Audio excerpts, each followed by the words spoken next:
So in the aftermath of the Trump victory, there's already started to be some output on policy direction from Trump's team. He's looking at establishing his cabinet. And a GOP spokesperson has said that Trump wants Israel's wars to end soon with decisive victory. Now, that's the key point at the end, because we were hearing a lot from the Harris side and others, and Biden, we want a ceasefire, ceasefire. A ceasefire that leaves your enemies still intact, still able to plot to wipe you out, is not particularly constructive. We all want an end to the war, but the key thing is decisive victory. It seemed like with President Biden's administration, they were in some ways straitjacketing Israel, withholding Israel from either just saying we'll support you in doing certain things, or providing certain weaponry to do things, perhaps that could lead to a faster way of fighting the war, one that would be more comprehensive. And the great paradox is that the faster you fight, which may lead to more casualties in the short term, the better you are of the more likely you are of establishing long-term peace. The more you're prepared to say, if you do that, we're going to retaliate 10 times harder, the more likely you are to not have them attack you in the first place. So it's counterintuitive, and people think, no, we want peace, therefore we should say, just keep talking about ceasefire, and if they respond, then you should just do a little bit there in response. That actually just creates, that weakness is something that enemies of humanity and fairness and sanctity of life they'll kind of jump on that, and they'll say, well, we're going to go after you then, we're going to take advantage of your weakness. And that's the whole principle of peace through strength. So actually, people who say we're absolutely going to be super tough and we will destroy your regime if you come after us completely, they're actually helping to create peace through strength. This actually even goes back into the language of the Bible. We say in Jewish prayers, grace after meals, benching every single day, Hashem ozli amo yitain, Hashem yevarech es amo v'shalom. God will give strength to his people and he'll bless them with peace. You have to have strength in order to create peace. So I want to read to you what this article's saying. It's on the Times of Israel. A spokesperson for the Republican Party said Wednesday that US President-elect Donald Trump wants to see Israel wrap up its wars soon with decisive victories. Speaking to Israel's Channel 12 News in the wake of Trump's win in Tuesday's election, GOP spokeswoman Elizabeth Pipko was asked about Trump's comment near the end of his victory speech that "I'm not going to start wars, I'm going to stop wars." Does that mean he expects Israel to end the war against Hezbollah in Lebanon and the war against Hamas in Gaza? Asked Channel 12 anchor Yonit Levy. Quote, "I would say he expects them to end it by winning it 100%. That's how he always talks about ending wars," responded Pipko, adding that she didn't believe Hamas' October 7, 2023 attack, which started the ongoing war, would have happened had Trump been president at the time.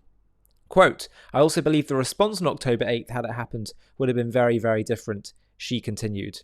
Quote, "Donald Trump always says he wants less innocent people to die. That is his stance, whether we're talking about the war in Gaza, whether we're talking about Russia and Ukraine, or anywhere else," Pipko said. "So I do believe he wants the war to end as soon as possible, like all rational people do, but he wants it to end with a decisive victory." See, this is the key point. People who approach war as you just got to do a bit here, a bit there, and you can't go into Rafah and you can't do that. It's like doing a surgery where you've got a clear problem, but you just do a little bit there on the surgery, a little bit there, and you just draw it out and out and out. And it's actually more cruel. So taking bolder actions that lead to a faster victory, even if it may cause more bloodshed in the short term, in the long term, better for everyone. And this is for both sides, because otherwise, if you have a long drawn out war, you have a generation of people, children who grow up knowing nothing but war. A war should be over in a week. So I don't know, maybe Israel felt they just didn't have the support from America to do that, and there were some people saying, well, they should do it anyway. America's not going to abandon Israel. They should just do what they need to do, you know.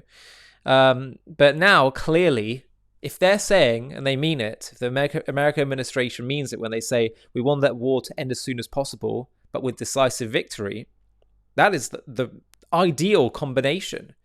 I mean, the ideal combination is that actually that Hamas and Hezbollah would surrender. That's the ideal. But assuming they don't, then this is certainly from a Torah perspective the most moral approach to fighting a war, being decisive and getting it done as quickly as possible.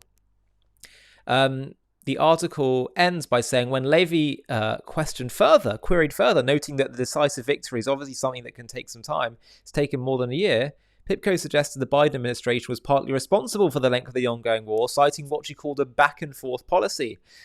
When it comes to ending a war in the Middle East and dealing with enemies like Iran or Hamas, you have to be decisive, and I've not seen that from our leadership, Pipko said. I think when you have American hostages, people forget to say that. American hostages held for nearly a year, and you see leaders deciding on their moves for foreign policy based on what would help them win an election. You end up with a lot of unnecessary bloodshed on your hands, and that's what we've seen this last year, she added. Pipko declined to comment on whether Trump would give Israel a green light to attack Iran's nuclear facilities, saying it was up to the incoming president to express his views on that subject, and that he would do so when he takes office in January. On Wednesday, Trump spoke with Prime Minister Benjamin Netanyahu, with the Prime Minister's office saying in a statement that the two agreed to work together for Israel's security and had discussed the Iranian threat. We're living in consequential times, and the path of history has clearly shifted in the last few days, after the outcome of this election. Whatever your views are with regard to Trump, I'm talking specifically about what happens vis-a-vis the Middle East, vis-a-vis the despots of the world. This is a consequential moment. So far in this video, I have a request for you. JTV has been having a really big impact in spreading the truth about Israel and creating positive associations with the Jewish people, Judaism, and Israel.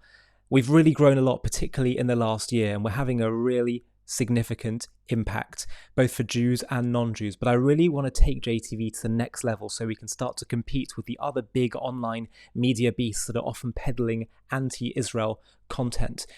And the way we're going to do that is to scale even faster. So I'd love to build a team where we have other presenters doing shows like me, let's start doing documentaries, supplementary content, animated content, etc., etc. And to do that, I'd like to build a bit of a team.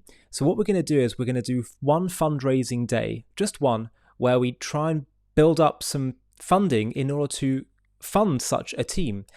Now, to do that, it's going to obviously require people to get involved. And I'm wondering if you would consider, if you're watching JTV content and appreciate what we do and want to help partner with us in taking this to the next level and spreading the truth farther and wider than ever before, I wonder if you'd consider partnering with us simply by running a mini page on the fundraiser that we do, where you just reach out to your contacts on that day that we choose to fundraise and see if they'll all chip in. If you'd be up for doing that, of which I would be so grateful, then please click on the Google form link in the video description of this video, where you can simply just put in a few contact details. It'll be a very small commitment, as I say, literally just one day that we'll all agree upon as a collective community. But the impact is going to be so big. There's such strength in numbers. If we all pull together and do this, we can take this to the next level. And as I say, all of us can partner together in bringing and spreading the truth to the whole world. So please do consider clicking on that link, filling in the form, and I'll be in touch very soon to talk about the next steps. Small commitment, but a big impact.